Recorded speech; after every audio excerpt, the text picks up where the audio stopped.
Olá, sejam todos mais uma vez bem-vindos ao C-Pop, podcast de cultura pop do Correio do Povo. Eu sou o Carlos Correia, aqui comigo o Márcio Gomes. E aí, Márcio, tudo bem? Tudo bem, Carlos? Tudo bem. Hoje a gente vai falar de uma dessas séries que vem sem muito alarde, né? E acaba se tornando um fenômeno, ao que tudo indica, ela tem grande potencial para ser isso, né? Já tá em primeiro lugar na Netflix. Novo Bebê Rena? Novo Bebê Rena. Tão pesado, talvez, quanto o Bebê Rena, né? De outra forma, mas... É que Bebê Rena tinha um toque de humor que essa não tem, né? É, essa não tem. Apesar de, né, poderia se esperar um humor britânico, não tem. Tem só sotaque britânico, muito sotaque de interior da Inglaterra. A gente tá falando de Adolescência, nova minissérie da Netflix que estreou na semana passada. São 4 episódios apenas. E aí ela já chegou com uma nota de crítica bem alta. Eu até me surpreendi com ela ter bombado já logo no primeiro final de semana, já ir ter parado nas primeiras posições. Talvez um pouco por ser 4 episódios, não sei. Cara. E o tema também, né? Mas ela não é uma série fácil de ver, assim. Mas o tema desperta atenção, muita gente se identifica com... Eu tenho real dúvida se mesmo ela sendo curta, se todo mundo que começa termina. É difícil saber porque a Netflix não divulga. Não vai divulgar isso aí. Não divulga essas métricas. Bom, vamos lá. Ela é uma série criada pelo Stephen Graham, que é o pai do menino ele é meio que... Acho que o protagonista é o guri, né? Apesar que é difícil falar em protagonismo nessa série. Mas enfim, o Stephen Graham é um daqueles atores que tu já viu 500 vezes ele, em vários filmes. Ele tá... Por exemplo, ele é o detetive nessa última série dos filmes do Venom, né? É um karma, né? Que ele tá cumprindo. Pagando uma lição. Ele tá no Piratas do Caribe. Ele tá no Snatch, aquele filme do Guy Ritchie mais antigo. Ele tá no Chef, né? Que é dele também, né? Que é dele, do mesmo diretor também. Do mesmo diretor. Ele é o criador dessa série. Qual é a história da série? Tá? A gente não vai falar muito pra não estragar... No início, depois não tem como não falar. Depois a gente dá um aviso aqui. Mas enfim, é um menino de 13 anos que ele é preso, né, recolhido pela polícia, acusado de um crime, e a partir dali a gente vai entender que... Eles dizem logo de cara que ele é acusado de um assassinato, né? Mas não fica claro de quem, qual é a situação, nem nada. E aí a série vai se desenvolver em cima disso, mas ela não é exatamente uma série de mistério, né? Ela não é um whodunit da vida, né? Ela é outra parada aqui. Ela é um drama. Mesmo assim, bem pesado. E acho que a partir disso, né, a gente já deu a sinopse, pode subir a trilha e aí poder falar com mais calma.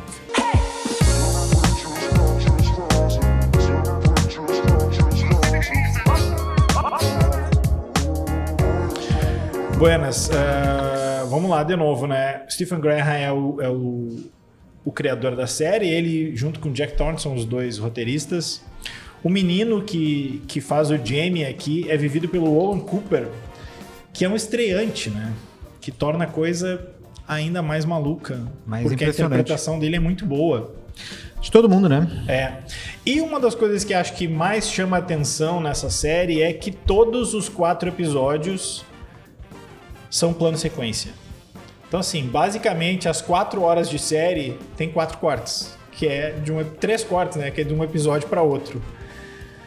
E não são episódios de meia hora, são episódios de 1 hora. Um tem 48, eu acho, né? Mas os outros é 52 de 1 hora. Tudo 50 a 1 hora. E com muita gente envolvida. Tem um episódio, vários locais, né? Tem um episódio... o Márcio até sugeriu da gente falando pelos episódios. Depois a gente fala, quando a gente chegar mais para falar do segundo episódio, que é numa escola... Eles vão de sala em sala e as turmas de criança vão indo. Como é que os caras fizeram aquilo? Como é que os caras dirigiram? Como é que o Barantini dirigiu isso? E o final desse episódio tem uma cena que para mim é a mais impressionante de todas. Mas, para além da tecnicidade da coisa, Márcio, o que te pareceu Adolescência? Primeiro que a gente também tá fazendo um plano sequência, porque a gente tá com uma câmera aqui só, né? Então vai ser num take só o C-Pop, em homenagem à série da adolescência. Então, é uma série que não é que que o conteúdo importa menos do que a forma. Acho que não. Acho que o conteúdo também é importante. Importa bastante. E eles não desmerecem a narrativa em detrimento da forma como a série é feita. Mas o que mais impressiona é a forma. Não só a questão do plano sequência, né, mas as atuações também de todos os atores ali, do menino de 13 anos, do pai, que já é um ator mais conhecido, mas também da família dele, dos policiais, da psicóloga, do pessoal da escola, sabe? E são, em algumas cenas ali, são atuações com uma carga emocional muito forte, assim, né? Quase sempre. Exatamente. O primeiro episódio ele é muito tenso. O segundo, tu parece que a coisa vai desembocar numa questão de investigação, mas não, ela entra no âmbito do ambiente escolar ali fica. O terceiro é praticamente uma conversa. É um treatment, uma terapia. Do menino com a terapeuta dentro de uma sala ali da instituição onde ele está detido. E o quarto foca mais na família. Pra mim, o quarto é o episódio mais fraco de todos, assim. Os outros três são todos muito tensos, muito... por mais que o terceiro episódio, por exemplo, que a gente pode falar mais em detalhes depois, em que tu fica praticamente vendo uma conversa entre os dois, e tu pode pensar, pô, que troço chato, só duas pessoas conversando por 50 minutos, mas não, assim. O cara consegue, na forma como ele dirige, esse único take dá uma versatilidade. Não é uma câmera parada, né? Não, ele dá uma versatilidade na conversa, a maneira como aquilo ali vai se transformando ao longo daquele depoimento, daquela análise, enfim, seja lá o que for.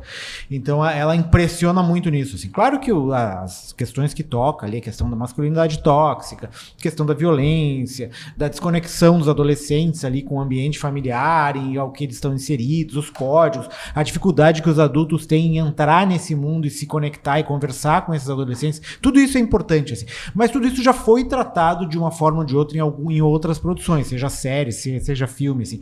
Mas a forma como essa série levou e entrou dentro desse universo, assim, que tu fica imerso naquilo ali, né? Tu fica o primeiro episódio tá no ponto de vista do guri da família, ele não sabe o que tá acontecendo, é um turbilhão de coisas e ele vai passando de sala em sala sem saber o que tá acontecendo e tu perdido ali no meio, querendo entender tudo aquilo ali que foi jogado de uma hora para outra, assim como eles são jogados, assim, tipo, acordam com a polícia dentro de casa, na porta, assim. Então, isso eu acho que torna o elemento da série ainda mais impactante, assim, mais do que propriamente o tema, que já é um tema difícil, delicado, forte, violento, assim, mas a maneira como ele conseguiu construir isso nesses 4 episódios, assim, né, enfocando elementos diferentes de toda essa história, eu acho que é muito, muito, muito impressionante, assim, tipo, não só acho que é uma das melhores séries do ano, mas uma das melhores dos últimos tempos, assim. É muito mais impactante pra mim essa série do que, por exemplo, uma série que a gente elegeu, acho que nós dois, não sei, como uma das melhores do ano passado, que é a série que também surgiu do nada, que ninguém esperava, que é o Bebê Rena, assim. Essa é muito melhor que o Bebê Rena, assim, embora não tenha o alívio cômico do Bebê Rena, que tem alguns momentos ali, essa aqui, e é menor, né, ela é mais curta, ela tem apenas 4 episódios, o impacto dela eu acho muito mais forte, assim, por tudo junto, assim, pela história contada, pelas atuações, pela maneira como o diretor resolveu contar essa história, e depois eu vou citar, a gente vai falar mais detidamente desse filme que o Carlos citou antes, O Chefe, que é um filme de 2021, que ele usa também um plano de sequência, né, que tem mais ou menos os mesmos elementos, mas enfim, eu acho que todo o universo dessa série, assim, eu acho que torna ela ainda mais impactante, chocante, enfim, todos os adjetivos que as pessoas estão usando para ela se justificam. Contar um pouquinho de bastidores aqui. Na semana passada a gente estava definindo o que a gente ia fazer para essa semana, né? E aí a gente estava pensando em fazer, eu nem lembro o nome do filme, é o novo filme da Millie Bobby Brown. Que ainda bem que surgiu essa série, né, Carlos? Deslivrou dessa. É o novo filme da Millie Bobby Brown, que a Netflix está tentando botar a goela abaixo de todo mundo. Estado Elétrico? Sei lá, Electric State. Isso. E aí eu falei pro Márcio assim, cara, tem uma série que estreou e as notas dela lá fora são super altas, assim. A média tava em 89, 92, que era essa adolescência, assim. E eu falei pro Márcio, quem sabe a gente faz essa?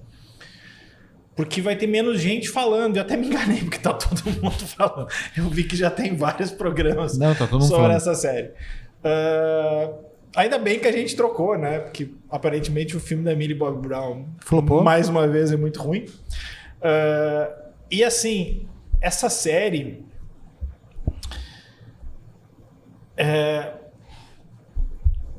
eu acho que ela, assim, volta e meia tem uma série que tenta pegar um filme que tenta retratar de um modo mais cru a juventude daquele momento.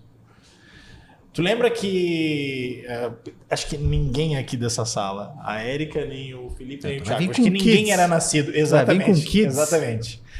O Kids, em 95, já foi... Já são senhores idosos hoje. Já são, nenhum dos Kids é mais Kids, né? Não. Em 98, o Larry Clark, né, que era o diretor, fez o Kids e foi o nossa, sabe? É um filme sobre adolescentes que trata sexo de um jeito, né, trivial, não é romantizado nem nada. Ainda era tinha toda a parada da AIDS e tudo mais, né, de uma violência. Passou um tempo, o Kids eu me lembro de ter visto. Passou um tempo e em 2007, eu anotei aqui, estreou Skins, que também era uma série que, nossa, acho que eu não vi. tem até o Nicholas Hoult estava nela também, que agora também está em todas. Nosso próximo Lex Luthor, né? Também era uma série que, olha só, e era, se eu não me engano, também é britânica. Que também era essa coisa assim de, olha, retratar a juventude de um jeito sincero, sabe? Sem tentar adorar um pouco a pílula e tentando ver pelo lado deles. Mais recentemente, acho que esse posto coube a Euforia. Que é uma outra parada, mas também trata de um jeito, assim, não doura a pílula. Mas eu acho que é mais glamorizada na questão do visual, talvez. Mas na temática, não. Na temática ele traz todos os problemas Sim. de masculinidade tóxica, de reconhecimento e tudo mais. E aqui é um pouco isso, mas não só... Ele não fica só no adolescente, cara. Eu não sei até se essa série não é uma série mais para os pais do que para os adolescentes. Eu vi algumas entrevistas do Graham depois de ver a série, porque eu estava muito curioso sobre uma determinada cena que depois a gente fala aqui. E ele fala que o grande objetivo dele com essa série era, mais do que tudo, gerar conversas. Que as pessoas conversassem sobre esse tema. Que pra gente aqui até não é tanto... Não que a nossa realidade não seja muito mais violenta que a realidade inglesa. Mas eles vivem, e não é de hoje, uma parada que é entre jovens tem uma explosão de casos de crime com faca. Tipo, não sei se tem um termo lá, o stab knife, sei lá, enfim. É meio que uma epidemia na Inglaterra. E o jeito que ele pega aqui, porque não é tudo complicado como é que a gente vai falar, porque não é que o menino não seja um criminoso. Ele é acusado de cometer um crime, ele matou alguém. E ele sempre diz assim, não é um homem, é um menino. O guri tem 15 anos na vida real, mas ali na história ele tem 13. Até acho que em alguns momentos é difícil ele passar por 13, mas isso é o de menos. E o cara quis discutir isso, assim. É um crime meio banalizado. Tipo, não é um crime planejado. Não é, assim, a maldade do ser humano. E também acho legal como a série acaba não fazendo esse julgamento, né? Ele não te traz o guri nem como o vilão, mas ele também não tira o do guri da reta. E boa parte tu fica pensando assim, cara, será que vai ter alguma virada nisso aqui? Essa série... E ela, de novo, ela não é uma série de mistério. Ela é uma série para ver as consequências daquilo ali. Tanto que o primeiro episódio, acho que esse é o mais tenso de todos. O segundo episódio dá a entender que é uma investigação, mas acho que é o que eles mais... A série mais tenta investigar o jovem. Os jovens, né? Numa totalidade. E acho muito curioso como eles mostram, como tu falou ali, como os adultos não entendem os signos. Não consegue nem falar com as crianças ou com os adolescentes. Eles não conseguem... nem a família consegue falar com o guri, nem o detetive consegue falar com o filho dele. Eles não conseguem entrar naquele mundo. Diz assim, não, tu não tá entendendo. Eles não são amigos. Esse coraçãozinho que ela botou não é um coraçãozinho de amizade. Tipo, é bullying, cara. E aí tem assim, não, o coraçãozinho... De cada cor. Vou estar errando assim. aqui, tá? O coraçãozinho vermelho é que tu gosta. O coraçãozinho... roxo é que tu quer transar, o coraçãozinho laranja é que tu gosta, mas não quer sabe assim, é uma rede de signos que dos adultos é um radar que tu tá completamente fora desse radar. O terceiro episódio é mais tu tentar entender como é que o menino viu aquilo ali e é um pouco assustador. E o quarto episódio, aí eu vou dar uma discordada, assim. Eu não acho que ele é tão abaixo. Ele se foca no peso que fica sobre aquela família. O que eu acho que ele fica abaixo é porque tu já sabia, entendeu? Já tinha demonstrado em outros elementos. Então. Mas, cara, a cena que fecha a série, ela é de rasgar o coração da pessoa, cara. Ou ele chorando ali naquela... Nossa, cara. Tipo, e ao mesmo tempo... É pesado o efeito disso naquela família, porque aqueles pais estão vendo assim, onde é que eles erraram. E tu não sabe onde é que eles erraram, tu não sabe se eles erraram. Porque o cara, e no segundo episódio eles tentam, né, destrinchar, não, acho que no terceiro, né, que ela tenta mais na terapia, diz, pô, teu pai é violento, teu pai não é violento, teu pai fez isso, teu pai fez aquilo. Tu fica um pouco assim, será que o menino é consequência de uma vida doméstica? O cara é um tosco. Mas ele não é... Eu acho que a gente pode subir os spoilers, que daí eu tenho um elemento pra falar. Nessa... Spoilers a partir daqui. I am your father. I see dead people. What's in the box? Não, assim, depois a gente entra por partes, né? Como diria o Jack. Mas nessa questão da violência dele em relação ao pai, assim, o pai ele não é violento em relação ao menino, pelo menos não que mostra na série, que o guri conta. Mas o pai tem explosões de violência. Sim, mas, tu vê que mas não é de... não é de agressão. Sim, eu entendo. Ele explode. Ele explode e quebra um barraco porque aconteceu uma coisa. Ou tu vê que ele tá o tempo todo na série tentando se controlar, mesmo quando ele tá discutindo com a mulher. Assim, ele nunca... Dá a entender que ele nunca bateu na mulher, ele nunca bateu na filha. Ele diz assim, eu apanhava quando criança e eu jurei pra mim mesmo que eu nunca vou fazer isso com os meus filhos. Mas aquelas explosões de violência é a mesma explosão que o guri tem quando ele tá falando com a mulher. Só que em algum momento ele tinha uma faca na mão, né? Então passa, assim... Claro que daí cada um vai ter a sua leitura e cada um tem a forma como essas mentes se formam, como tu passa isso de geração para geração, assim. Eu acho que a série A nem tenta te jogar isso e te impor isso como uma verdade absoluta. Ela joga os elementos ali e debate, como tu falou, né? Conversa e tenta entender o que tá acontecendo, assim.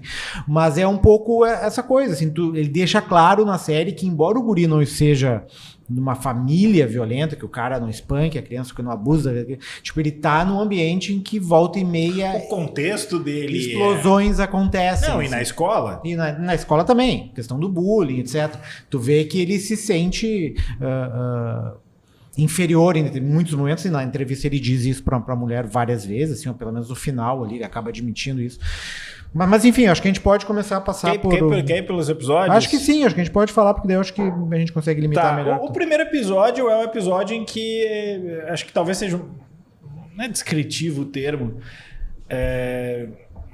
Metódico? Mas não é burocrático no mau sentido. A burocracia da prisão dele. O episódio começa... depois que eles recebem a notícia do endereço do suspeito, ali, eles entram na casa, arrombam a porta com uma arma na mão e vão num quarto do menino de 13 anos que tá dormindo, assim, que acorda dizendo, não fiz nada, não sou eu. Então tem toda aquela tensão daquele momento em que os caras estão entrando como se estivesse prendendo E assim, é uma criança. como se fosse Tanto um criminoso, que a criança crime organizado, assim. literalmente se mija de medo. Esse mija de medo. Então é um menino, né?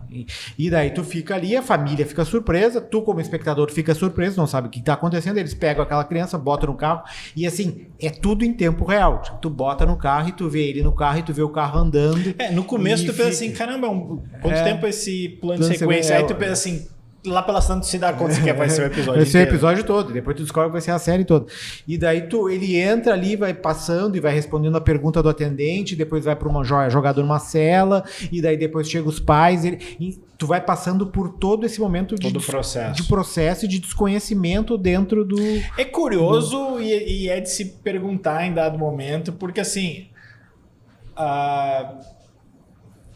a polícia tá sempre correta ali, né? Que eu digo no tratamento. Como deveria ser. Se eu não sei se deveria pegar uma criança de 13 anos, a Gilmar jogar numa cela sozinha, sem os pais, sem sequer... Tudo bem, eles tinham uma certeza de que o menino, porque tinha a imagem, sabiam que, né, que ele é. Depois vai chegar no final do episódio, vai ser revelado que tem um vídeo, né, na hora que eles estão pegando depoimento da criança, do adolescente, no caso, e se descobre que tem um vídeo que mostra ele esfaqueando a menina. Então eles sabem, pela imagem que tem.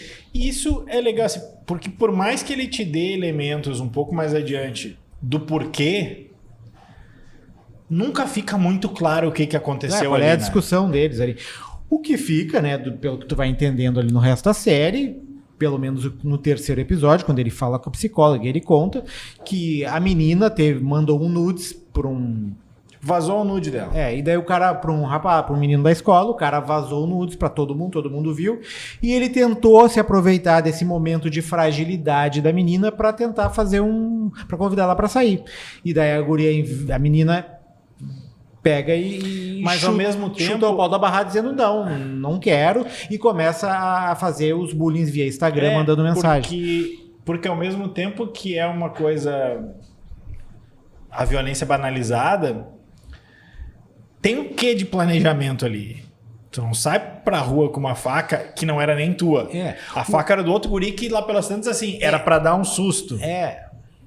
Talvez eles, vamos dar um susto nela, e daí na hora se perdeu, mas enfim, essa parte do relacionamento dele com esse outro menino, o Ryan, ali, não fica tão clara, e muito assim, menos o outro porque menino, ela fica concentrada apenas no segundo episódio, assim, e daí tu perde, porque é assim, a série te joga, e depois ela te tira da questão da investigação, te joga dentro da escola, que é o segundo episódio, que é quando os policiais vão dentro da escola para tentar entender por que aquilo ocorreu, eles já sabem quem fez, mas tentar entender por que isso aconteceu, e daí eles vão de sala em sala, tentando falar com pessoas, né, que são amigas ou amigos dos envolvidos, seja da vítima, seja do assassino ali. E aquele é um episódio que tu... Aqui no Brasil deve ser pior ainda, mas aquele é um episódio que tu pensa assim... Professor é uma profissão que devia ter open bar no céu, né? Não, é difícil, porque tu vê a mulher que tá tentando... Tipo, aquela escola é um caos, cara. Mas todas as escolas, de alguma forma, são, né? Exatamente por isso, assim, não tem nenhum controle, cara. Não tem. E ali fica claro essa história dos sinais, né? Tipo... E daí ele chega no ponto que ele tem que falar que o filho dele, que também estuda na mesma escola, acaba, e que sofre bullying, chama ele para explicar, olha, tu não tá entendendo o que aconteceu aqui nessa conversa do Instagram e tal. E daí começa a explicar os signos para ele, do que cada imagem significa, para ele tentar entender. E mesmo a relação, e daí no episódio mostra, assim, a relação do policial com o menino também é difícil, assim. Eles não se falam, e quando eles se falam é sempre ele interrompendo o menino, nunca ouvindo, né, até que chega um ponto que ele para, e daí o menino diz, ele entende o que está acontecendo, aí no final do episódio ele sai e convida o guri para comer uma batata frita, enfim. Tem um momento... Mas tu vê que tem aquela coisa de sentimento dele, eu sei que eu tô fazendo errado, então eu vou tentar me aproximar. Que me chamou a atenção nesse episódio, que eu acho que aí sim é consequência da história do plano... Consequência da história do plano de sequência. Que ele persegue um outro guri, né? Sim, sai correndo atrás do menino que é o amigo do suspeito de Medeiros. E eu acho que assim, cara, vai ter um cara com uma câmera pesada atrás de ti correndo. Então assim, não corre muito. Cara, é a perseguição mais lenta da história. Os dois estão correndo assim, não corre um pouco mais devagar, se tu correr um pouco mais devagar eu te pego. Então É no limite. é muito lenta aquela perseguição. Mas vai. Mas vale, vai. o que entende E que um vale a detalhe, intenção, assim, o guri sai correndo do meio da sala de aula. Tu não entende muito bem por quê, porque, tipo, né, tudo bem, ele deu a faca, dele. dele. Ele é acusado também, né? O papel do outro menino não é esclarecido. Não, né? não é esclarecido. Esses detalhes não ficam, porque assim, como eu falei, assim, como o Carlos também comentou no começo, a história é menos sobre o fato, mas sim sobre tudo que cerca o crime. E daí tu é jogado dentro desses vários universos para tentar O que discutir o que interessa tá acontecendo. mais é o antes e depois, não o que, né? Não o que, nem até nem o porquê também, mas o porquê ele não é um dado, assim, né? Não é uma coisa que digo, esse motivo, ele te joga elementos. Ele não quer entender o porquê daquele caso. Ele quer entender o porquê dessas coisas acontecerem com aquela geração ali. E aí a gente vai pro terceiro episódio. Mas antes eu acho que vale falar da cena da câmera que tu pois citou no começo. Eu no fiquei final muito do episódio. impressionado. Assim, é muito impressionante essa cena. Porque assim, tu ao longo desse episódio, tu já vai ficar impressionado com o fato de que assim, é um plano de sequência que parece tudo normal. É tudo normal à volta. Tu tá numa escola, tá passando gente, tá indo, tá voltando. E tu sai das salas de aulas, tu vai, porque tem toca um alarme de acompanha... incêndio, tu vai pra dentro do pátio da escola, depois tu volta, depois tu sai correndo. E tu sabe assim, coisa. E quando a cena troca de um personagem pra outro, tu sempre meio que vai acompanhando nas costas de alguém. O timing é sempre perfeito. Mas tudo bem, até aí tu entende como. Porque esses planos de sequência, que eu me lembro, aquele filme do Hitchcock... Tu dá um corte pro preto. Mas é num Aqui ambiente não tem fechado. corte. É num ambiente fechado, é dentro de uma sala. No próprio episódio do Urso, aquele que é o penúltimo episódio da primeira temporada, é dentro do restaurante. Aqui é um universo amplo ali. O do Hitchcock tem uma hora que, tipo assim, corta pra parede e tu sabe que ali tem um corte. Festim Diabólico, acho que é o nome do filme. Festim Diabólico. Ele corta pra uma... Não lembro se é para uma caixa e tal. Tipo, ali tá o corte. No Urso e aqui não tem corte. É tudo diretaço. Então, assim, tu organizar é como se tu tivesse uma imensa coreografia de 1 hora onde todo mundo sabe o seu papel. Só que nesse episódio e no último episódio também, quando eles estão naquela Kombi e a câmera tá por fora e depois chega uma hora que a câmera tá por dentro. Cara, é maluco. Mas assim, o final do segundo episódio é o policial, é um outro menino. Não, é a menina. É a menina amiga dela, saindo, né? Amiga. Ela tá saindo e a câmera tá atrás dela. Beleza. Continuação do plano de sequência. E aí ela atravessa a rua e a câmera pega ela mais de cima. Beleza. Quando tu vê, a câmera tá dando uma panorâmica Levantou voo, cara. do céu. Tipo, a câmera vai pra cima, circula ali aquele ambiente, vai para um estacionamento, mas assim... Que é onde ocorreu o crime. Tudo do alto, assim. Desce, fica nas costas do cara e continua como se nada tivesse acontecido. Aí eu falei pro Márcio, como é que eles fizeram isso? Eu te falei, tem drone. Aí o Márcio assim, tá, foi drone. Mas então foi drone do começo ao fim? Não, aí eu vi, tipo, é drone, mas assim...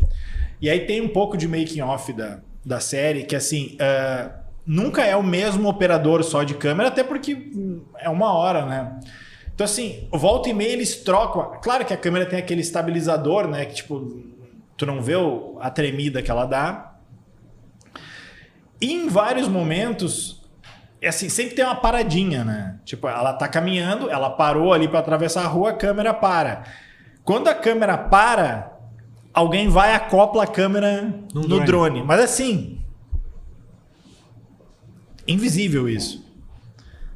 Sobe o drone, desce o drone. Quando o drone desce, já tem alguém que tira ela e já começa a operar de novo. Cara, a técnica dessa série é muito de queixo caído. É muito de queixo caído. E aí vamos pro... E aí a gente vai pro terceiro episódio, que pra mim é o melhor episódio de todos. Não eu gosto mais do segundo, mas eu acho os 4 bons. Porque o episódio todo se passa numa mesa, como estamos eu e o Carlos aqui. a psicóloga, ou quase todo, né? Porque tem um momento que ela chega lá na instituição, mas ele é praticamente todo numa mesa, ela conversando com o menino, né? Que ela foi chamada pela defesa para fazer uma avaliação dele. 6 meses depois, né? 6 meses depois, 6 ou 7. E para fazer uma avaliação do menino, né? Entender como ele se compreende, se ele entende que aquilo ali, se aquilo ali é errado, o que ele fez, enfim. E daí começa uma conversa que no início é amigável, ela traz um sanduíche, traz um chocolate quente, eles começam a conversar. E a partir do momento que ela começa a apertar alguns botões ali, o guri começa a se perder ali, né? Não só se perder como não saber o que responder, mas começa a se exaltar, fica alterado, começa a gritar, levanta, tem explosões de raiva em que ela até se assusta, em determinado momento ela para, sai. É importante pontuar que esse tempo todo o guri alega inocência. Alega que não foi ele. Alega. E é curioso, porque em vários momentos ele não diz não fui eu. Ele diz eu não fiz nada. Eu não fiz nada demais. É. E daí a câmera que a gente tá falando, ela meio que circula os dois, é como se fosse, me lembrou um jogo de tênis, assim, porque vai pra ela, depois volta, às vezes ela faz a volta por trás, às vezes vai pela frente, então ela fica fazendo esse jogo entre como se fosse, não uma batalha, assim, mas é quase como se fosse uma disputa entre os dois e ela tentando fisgar pra ver onde é que apertava o negócio. Então ela começa a questionar o que o guri entende por masculinidade, como o guri se entende, como ele se acha rejeitado, se ele se acha feio, e daí todas essas discussões vão trazendo à tona todas as inseguranças que ele tem, ali a personalidade questão dele. Do sexo também, o que ele gostaria de fazer, o que ele não fazia, o quanto ele se sente inseguro, inferior, porque ele não começa tem essa... a dizer, né? Não, eu já fiquei. Não, já toquei uma mulher. Tá, mas e tu tocou onde? Não, toquei aqui, toquei ali. Tá, e tu gostaria de fazer isso com ela? Ah, na verdade eu nunca toquei ninguém. Daí ele admite, daí ele volta. Tu vê que ele tá tentando construir uma imagem dele, que é a imagem que ele identifica como uma imagem masculina, né? E daí também quando ela fala da família e do pai dele, ele também se exalta. Então, tipo, ele tem toda uma dificuldade de lidar com esses elementos, com esses signos todos que ainda não estão bem formados ali na adolescência. Ele está se formando, uma personalidade está se formando ali, né? Que ok. O que é normal, de 13 anos. O problema são todas as pressões em volta que acabam jogando ele. Mas para mim o impressionante nesse episódio é o como ele ainda não tem noção da gravidade do fato. Tipo assim, tem uma hora que ela diz assim, ela não vai voltar. Tu entendeu isso? Ela diz pra ele, ela não vai voltar, ela morreu. Porque ele diz assim, tu sabe que ela estava errada. Isso me preocupou em um dado momento da série, assim, cara, será que eles vão botar a culpa na guria? Tipo assim, ela mereceu porque ela fazia bullying? Não, a série não faz isso. Não. De novo, não é uma série sobre vilões e mocinhos. Mas ali nesse episódio, pra mim, assim, do ponto de vista da trama, o que mais impressiona é a falta de noção da realidade dele. Sabe, assim, ele não percebeu a gravidade do que ele fez. Em termos técnicos, pra mim, o que mais pega é que, assim, é um episódio em que basicamente são os dois falando. Só os dois falando. E, assim, falando muito e o tempo todo. Mas tu entende aquilo como uma disputa e aquilo se torna Sim, mas o que eu quero dizer empolgante. É o seguinte, é tu decorar ali mais do que nunca é teatro, né? Sim, sim. É tu decorar uma cena de 1 hora em que tu não pode errar. Não, e tu é um guri estreante de 15 anos.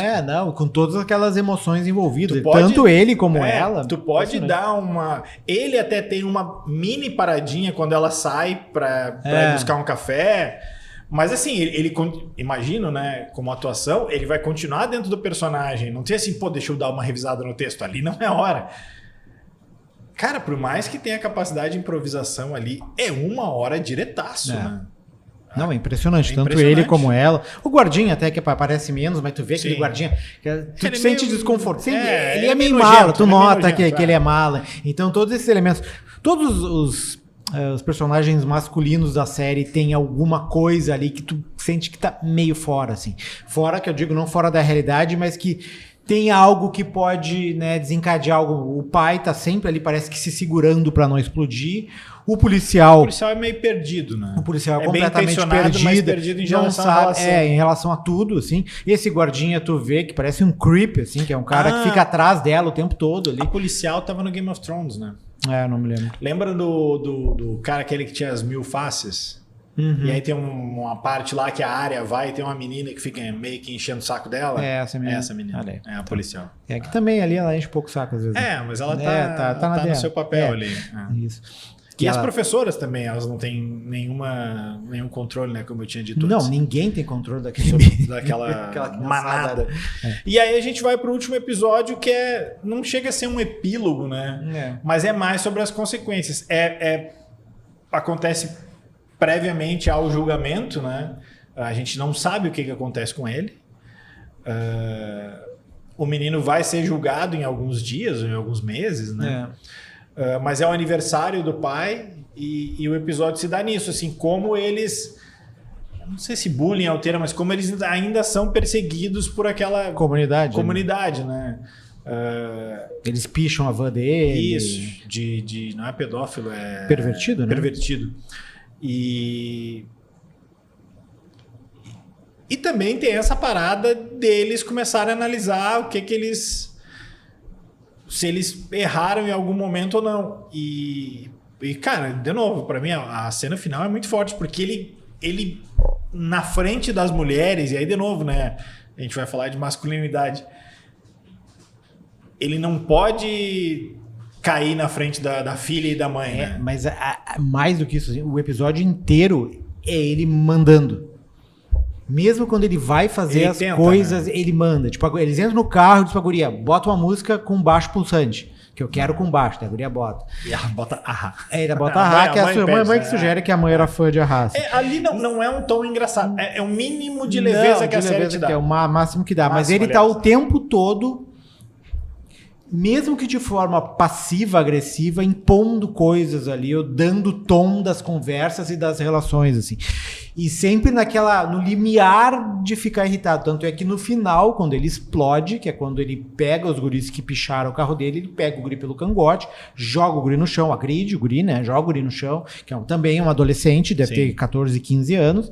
Ele joga para um lado, joga para o outro, pega a bicicleta, joga longe. Então ele tem aquela explosão de raiva que o menino teve. Claro que de forma mais grave, porque ele esfaqueou a menina, mas ele tem também, e é um adulto, talvez consegue se controlar um pouco melhor, né? E o episódio todo é ele assim, até o momento em que o guri liga pra ele, quando eles estão voltando, eles vão numa loja comprar uma tinta pra pintar por cima o carro que foi pichado, né? E daí quando eles estão voltando dessa loja, o menino liga pra ele pra dar feliz aniversário e diz que vai mudar o depoimento e vai se declarar culpado do crime e tal, vai admitir que fez o crime. E mesmo ali tem várias, fora dessas coisas, né? Quando ele chega na loja, ele encontra um atendente que é um incel, no caso. Que é outra parada geracional. Né? Que é fã, que não só ele, que diz que tem uma comunidade que se você quiser, a gente ajuda vocês a pagarem um advogado e tal, porque a gente sabe que ele é sei lá, perseguido, tipo assim, enfim. A vítima era culpada. A vítima era culpada, o menino não tem culpa do que aconteceu, a gente vai ajudar ele. Então tem toda uma comunidade. Ali é a comunidade incel. Ali é a comunidade incel por trás, que é uma coisa, o menino não tá nessa comunidade, mas ele é de alguma forma, ele é influenciado por esse discurso que tá presente ali naquele meio. Então, de alguma forma, aquilo entra nele, mesmo ele não sendo um ativista, um cara que participa dos fóruns e tal. Provar pra guria, mostrar pra guria que ele não é incel. Tipo, o que deixa ele puto da cara no começo da série ali, o começo cronologicamente, né? É a guria chamar ele de incel. E aí tem toda essa volta, né? Que na verdade, ele só tá chegando na guria porque ela tá fragilizada, né? E que ele vê um momento como uma brecha dele poder entrar e criar algum tipo de relação com ela. No momento que ela repele essa relação, ele já se sente de novo acuado e parte pro ataque, que é no caso, ele ficar perseguindo ela no dia do crime, daí tem desavença lá e acaba esfaqueando a menina. Tu queria falar um pouco, e aí no final que eu falei ali, que eu acho a cena de cortar o coração, é quando, tipo... pai e a mãe estão tentando ver, né? Tipo assim, será que a gente errou? É complicado. Aquele momento ali, talvez, para um pai e uma mãe vendo a série, deve ser o mais pesado de todos. E aí a hora que ele estoura, mas assim, estoura num outro sentido, né? Quando ele fica sozinho no quarto do guri e desaba a chorar na cama do guri, tipo, pedindo desculpas e tal. Porque se tu vê, o menino tem 13 anos, né? Tipo, É um quarto de uma criança. 4 anos atrás, ele tinha 9. Ele devia ser um menino pequenininho que era... Então, é algo que se passa muito rápido ali. É uma transformação muito ligeira que quando tu vê... Mas não isso é curioso, porque nessa entrevista, tanto do Graham como do diretor, eles pontuam isso assim. Ele nunca é uma figura ameaçadora. Não. Ele é um guri normal, assim. Não, mas eu tô dizendo isso do ponto de vista dos pais, ele não entendeu? é um delinquente. Não, porque assim, há 3 anos atrás, ou 2 anos, ele era uma criança. Agora Sim. ele já é um adolescente e que é capaz de fazer algo desse. Teve alguma coisa nesses 2, 3 anos que a gente perdeu e que ele se transformou numa outra coisa. E é um período muito curto, por isso a surpresa. Não é uma coisa, tu criou uma criança com 9, 10, 11, 12 vezes, ele vai cometer um crime com 32. Sim. Tem um espaço, uma vivência toda. Ali não, é um espaço muito curto, né? E que tem essa questão da dificuldade de tu interagir por uma questão geracional, que a série mostra, eles não conseguirem se identificar e conversar com as crianças através dos signos, mesmo das conversas de WhatsApp ou de Instagram, ali no caso nem é WhatsApp, né? O WhatsApp é mais aqui lá, Instagram, ou enfim. Os adultos não conseguem entrar nesse mundo, é um outro universo. E, ao mesmo tempo, essa geração toda ela é influenciada por uma quantidade de informações que vem de diversos meios, em que a gente, eu e o Carlos, que a gente não é novo, mas também a gente não é velho. A gente tinha algumas coisas, a internet estava começando quando a gente tinha essa idade, eu acho, né? Mas não era um manancial e a quantidade de informações que essa gurizada é bombardeada. Às vezes eu converso com a Ana, ali, a nossa estagiária no esporte, e tem sinais que eu não peço. É outro mundo, é nem sinais, tu não consegue entrar no mundo, assim, porque essa diferença de geração que sempre existiu e que talvez um tempo atrás ela era um pouco mais gradual, agora ela é muito radical, assim. E ainda mais agora, né, que é muito mais fácil tu largar um celular, um tablet ou qualquer coisa na mão de uma criança e tu esquece aquela criança é o nativo digital. Por Eu queria horas, falar um pouco do chefe, né? Do chefe, vou ter que arranjar uma outra dica, Carlos Corrêa, tu me quebrou. Mas, a gente pode cortar aí pras dicas, né? A gente já tá se alongando eu mesmo. posso dar. Mas assim, o chefe é a história que é dirigida pelo mesmo diretor da série, que é o Philippe Barantini, que é uma história de um dono de um restaurante, na linha de quem viu o Urso, é a mesma história, assim, aquele movimento de tensão, das coisas acontecendo ao mesmo tempo, o cara não conseguindo dar conta, e vários problemas que surgem, ele tendo que lidar com um com o outro, com os caras que estão atendendo, tudo num plano sequência de 1h30. Toda aquela tensão que a gente acompanhou no episódio do Urso, especialmente o 9º da primeira temporada, que é o penúltimo, mas também ao longo da série, em vários outros elementos, ela é condensada num filme de 1h30, que é também com o mesmo ator, né, o Stephen Graham, que faz o papel do cozinheiro ali, e o filme é impressionante. Assim. Ele é extremamente tenso, ágil, rápido, e tu não consegue parar e respirar. Ele estava no Prime, pelo que eu fui buscar agora, ele tá dentro do Prime, mas com uma assinatura extra, que daí tu vai ali fazer um trial de 7 dias, depois cancela. Lembra de cancelar. Tem que lembrar de cancelar. Esse dia eu fiz, não esqueci, tive que pagar um mês aí, mas tudo bem, lembre de cancelar. E o filme tá ali e é o filme de 1h30. Não cancelem nos patrocínios. É o filme de 2021. Pós-pandemia, e bem, pra quem gostou do Urso, fica a dica aí. Antes da gente ir pras dicas, vamos fechar com a cotação aí. Eu vou começar porque eu acho que eu vou dar menos que o Márcio. Eu gostei bastante, mas eu dei 4. Mas assim, fiquei pensando se era 4,5 ou não. Pra mim, 4,5 tá de boa. Eu acho que eu dou 4,5 e mais adiante talvez eu vire 5 essa série aí, mas por enquanto vamos com 4,5, eu tenho que pensar um pouco. Quanto mais tu pensa nela. Quanto mais fica pensando nela. Talvez eu assista de novo alguns episódios. O terceiro episódio eu quero muito rever, assim. Então tá, vamos aí pras dicas da semana.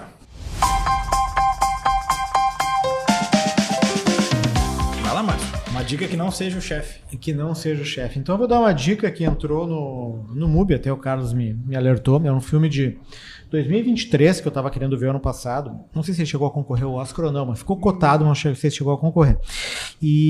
Acho que não. E acabou entrando agora, que é o La Chimera. É um filme, não sei se chegou a ver. Não vi.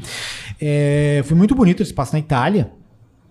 E é a história de um cara e um grupo de pessoas ali que ganha vida roubando túmulos. Eles abrem túmulos e pegam todos aqueles objetos históricos que tem ali, jarros, enfim, todo aquele tesouro arqueológico que tem nesses túmulos e acabam levando para alguém para ser vendido e essa pessoa depois vai expor isso aí. Então, mas isso é apenas um pequeno passo assim do que mostra ali do universo daquela comunidade ali. Eu acho que o filme não situa o ano, mas me parece anos 70, 80 pelo penteado ali das pessoas, né?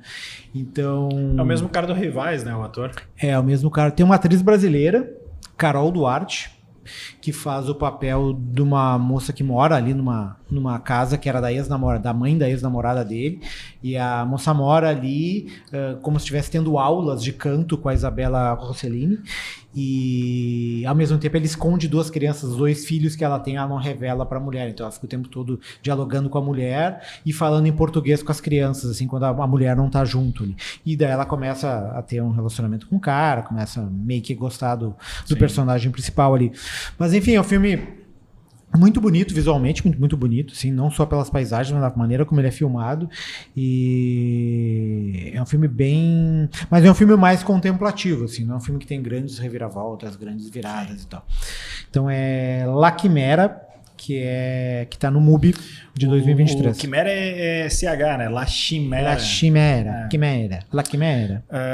Bom, vamos lá. Eu vou dar de dica aqui o documentário da Anitta. Não, tô brincando. Essa é uma anti-dica. Nossa, uma das piores coisas que eu vi nos últimos anos. A Netflix faz isso, né? Ela te entrega coisas muito boas, mas ela te entrega também outras coisas com uma qualidade mais... Acho que ela entrega mais, enfim.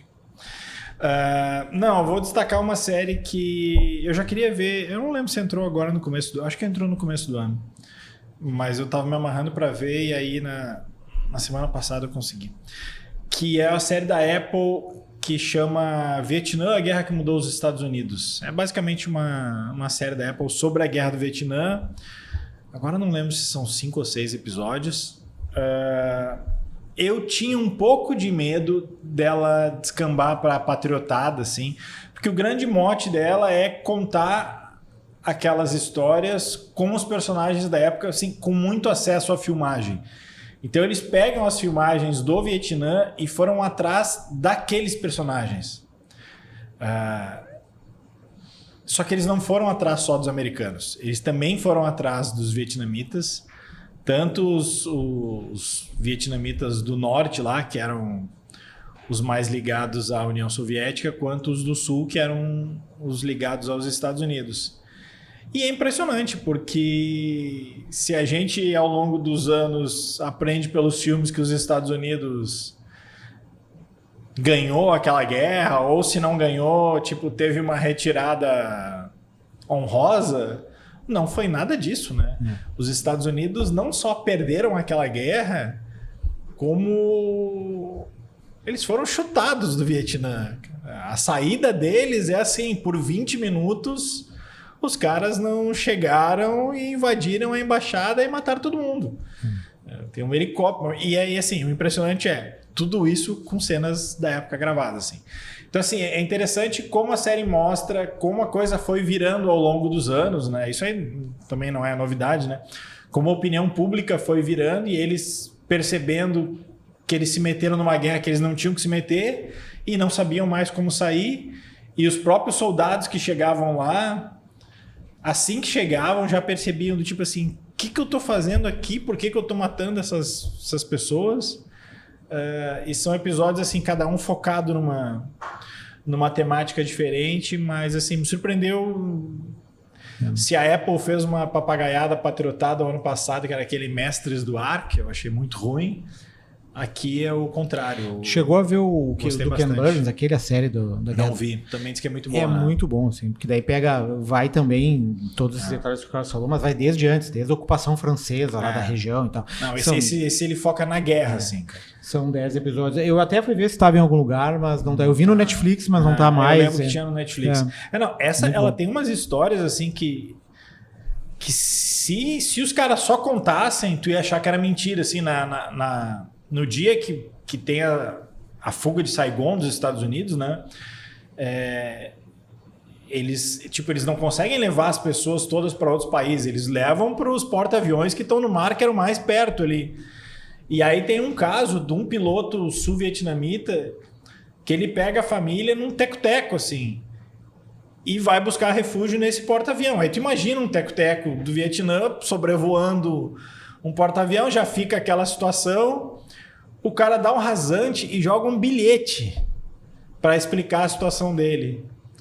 E aí o cara do porta-avião, o comandante lá, mas eu não tenho o que fazer, não tem espaço para esse cara pousar. E de novo, friso aqui, se não tivesse a imagem, eu acharia que era mentira. E o cara do porta-avião esse foi cuiudo. O cara mandou jogarem os helicópteros no mar.